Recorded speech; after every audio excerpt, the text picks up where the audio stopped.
New Jersey, you can bartend at 18, like you can touch alcohol, but you can't drink it. So I got a bartending job at a really crappy dive bar, and I thought it was the best thing in the world. My parents now were like, we were a little scared that you were there, but you were so happy. What were you gonna say?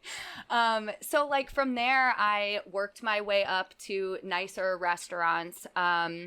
And I ended up working in high volume restaurants for a really, really long time. Probably right before COVID is actually when I left restaurants. I bartended a little bit in New York City, a lot around New Jersey.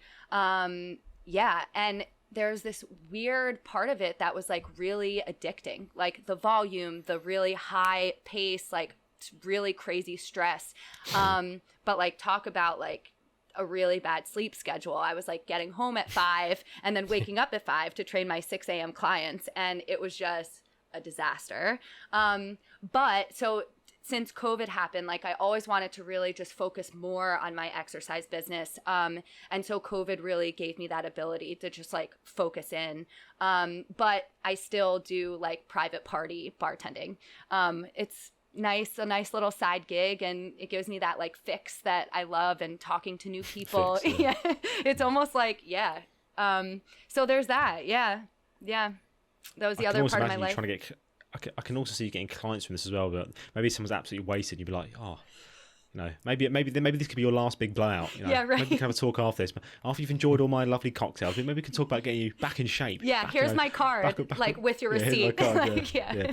I've just absolutely tanked your calorie expenditure for the month with this, these cocktails. But we can fix this with my exercise program. So here's my other card. Exactly. Yeah. It's really manipulative, but it works. Yeah, it's savage, isn't it? Yeah, doing the damage but then reversing the damage. That is a great selling point. You get them absolutely, completely smashed to pieces, and then get them to sign a contract, and then the next morning, guess what? You're in for a block of 20 sessions. Exactly. Contract signed. Yeah, you have Venmo, right? Awesome. Here we go. We're starting tomorrow. Right, I feel like we need to establish this across the board now. It's not just you, Becca, but all three of us. Our favourite cocktails. Mm-hmm. Tom, we'll start with you, mate. Oh no, why have I gone first? I just felt like I go. Because now I feel like I have to, name the manliest drink ever. No, don't be stupid, mate. No, I love when men drink drinks with little umbrellas and pretty fruit. Yeah, I love it. Talk to me, Becca. That's what I'm all about. Nice little fruity beverage. Yeah.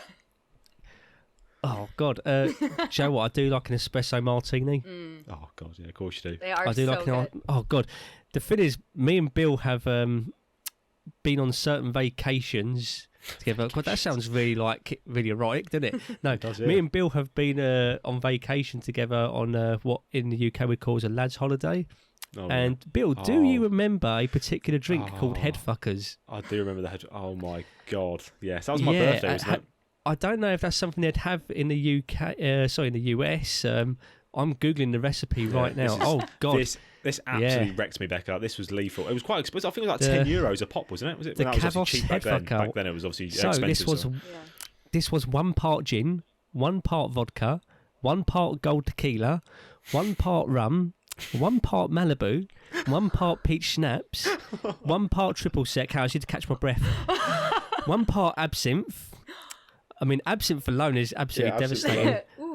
Good news though, 1 part orange, that's part of your 5 a day. 1 part cranberry, that's 2, and 1 part grenadine.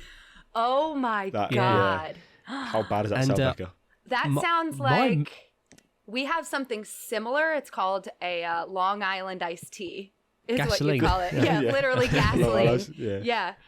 It's vodka, gin, rum, tequila, triple sec, no whiskey. But there's sour mix or lemon lime simple syrup and a splash of Coca-Cola. That's that's our version of what was it called again? Yeah. Headfucker. A headfucker. A headfucker. That's such a British way of putting it. So explicit here, aren't we? Ruthless. But I've got some great photos for the Patreon of you post headfucker. Yeah. Honestly, this is what there was fish bowls. It was carnage, absolute I mean, what was I thinking? Oh my God. Oh God, this is my memory was just wiped out from that. Probably for the best. Yeah. But going back to it, I do like an espresso martini. Lovely. Or a Roy Rogers. I'll go next because we'll save you for last, Becca. I feel like you'll have the most professional answer. What is my favourite cocktail? I don't actually know. I've had so many. I think, you know what, I'm going to go. Tom's going to be receiving it. I'm going to go full Lord of the Rings on the ship. Right. Okay. So there's a place there's a place called Southampton. I don't know if you heard of it in the UK. It's in the south of England, and I went there many years ago. They had a place called the Hobbit Pub, or the Hobbit Bar, I think it was called, and obviously the Hobbit from Lord of the Rings stuff. So you go in there, and all the drinks have got names. They've all got names. All of them. They've all got names of things. And there was one called the Gollum. And bear with me, I'm gonna get this up. It was a lovely little beverage. Actually turn into Gollum at the end of the night. It wasn't even that strong. Depending on how many you've had. It wasn't even that strong. It wasn't even that strong. It just obviously you can guess it was green, bright green. It wasn't too expensive either. Let's get it up here. Okay, wow, it's the first thing that's come up. So it's very simple drink. Double vodka.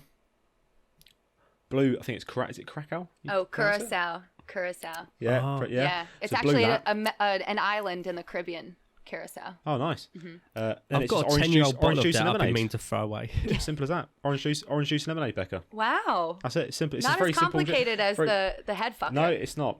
But the reason I like it is just because of the vibe. Lot less of the damaging. Drink. There's more here. I'll give you a couple more while we're here, Becca. So we've got. That's not loading very well, is it? Let me get some more up. So I've actually got the website up here. So we've got. There's got to be one called the Shire. The One Ring. We've got Gandalf. That's blue, and that is VS Blue. Not grey. Vodka. I know. No, this is when he was obviously not more Gandalf friendly, White, is it? Peach schnapps, lemonade, vodka, VS Blue. That sounds good so once too. again, very simple. Yeah, They're very simple. Very simple. So that would be mine, just simply from a nostalgic point of view. If I was to be more serious, though, in terms of actual cocktail, I'd probably say. No, I've quite like a mojito. A mojito. Quite like. Yeah. I love a the mojito. mintiness. It's so refreshing. Oh, It's dangerous, but it's because it's so refreshing. Yeah. But yeah, I've really got into those quite recently, to be honest. Those are delicious. Although we did what was it called? Is it Porn Star Martini? Is that it? Oh yeah. So we went. So I'm sure you've got these in it. Have you had bottomless brunch? Have you heard of that, Becca? Yep. So, we have those here. Yeah. So it's something I do quite often here, and we went to some place. It was like a tiki place, and we went carnage. So basically, the rule is, isn't it? Normally, you can't get another one until you finish your other drink. So we just got to the point where you're putting drinks under the table to hide them, so we could get more drinks coming in. Or we'd say to the bartender, we said, "Oh, the time you bring that one back, we'll have this one finished," which we did have finished. We're getting our money's worth basically. And at the end of the night, we kept going after we finished the brunch bit. So obviously we had to get to the point where we're paying them, but we obviously forgot that. And we had about, what was the number on there? There was about 70 Porn Star Martinis on this tab at the end. It was carnage. I won't tell you what the bill price was, but I wasn't happy. I wasn't happy. My God. But yeah, so I don't drink Porn Star Martinis very often now because I had about 10 years worth. Seriously, in one night, yeah. You've just reminded me of another is it a cocktail? An Irish car bomb. I tell you what, for a fitness podcast, we don't sound very good here, do we? Yeah, right. So we went in a whole other direction. We're talking about getting absolutely smashed. Many years ago, I was Tom. on vacation in Florida, and I was in a very classy establishment known as Hooters. Aha. Oh wow. That explains the Irish car bombs. Yep. Yes, indeed. And it was actually around St. Patrick's Day. And I ordered an Irish car bomb. And me not knowing what the fuck you were supposed to do with an Irish car bomb, because it was a pint of Guinness and a shot of Baileys. I didn't know you were supposed to drink the shot and then actually, drink the Guinness afterwards. So I fucking put it in and the whole lot curdled. And the waitress looked at me and straight away I realised my mistake because I just fucked the drink. It was horrible. It all curdled at the top. And the waitress was just looking at me like, "Do you want me to get you another one?" I looked at her and I just doubled down. I said, No. This is how we actually do it in the UK. This is tradition. And I fucking drunk it in front of her. Listen, I always thought you dropped it in though.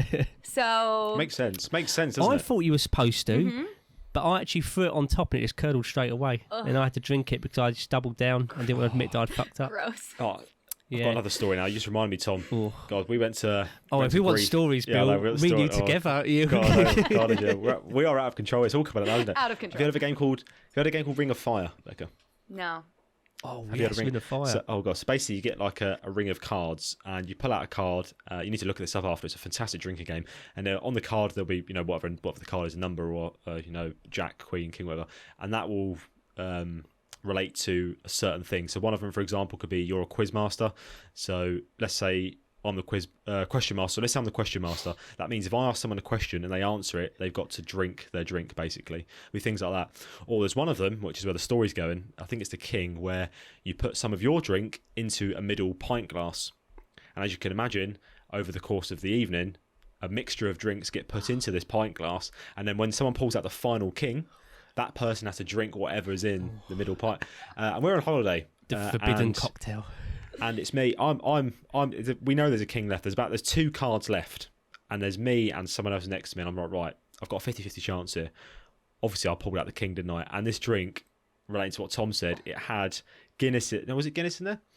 It had something. It had Baileys in as well, and it curdled, and it was lumpy. Oh. It was brains. You had to chew it on the way down. It was. And obviously I had to drink it. I'm surprised I didn't throw up, but yeah, I can resonate with Tom that it was just not nice. It just wasn't. Curdled alcohol is it's Baileys. It's nice on its own, but put it with anything else, and it causes Armageddon. Yeah. That's all I'm going to We say. live and we learn. We live and we learn. Yeah. Until I play Ring of Fire next time and it happens again. Yeah, right. But yeah, for God's sake.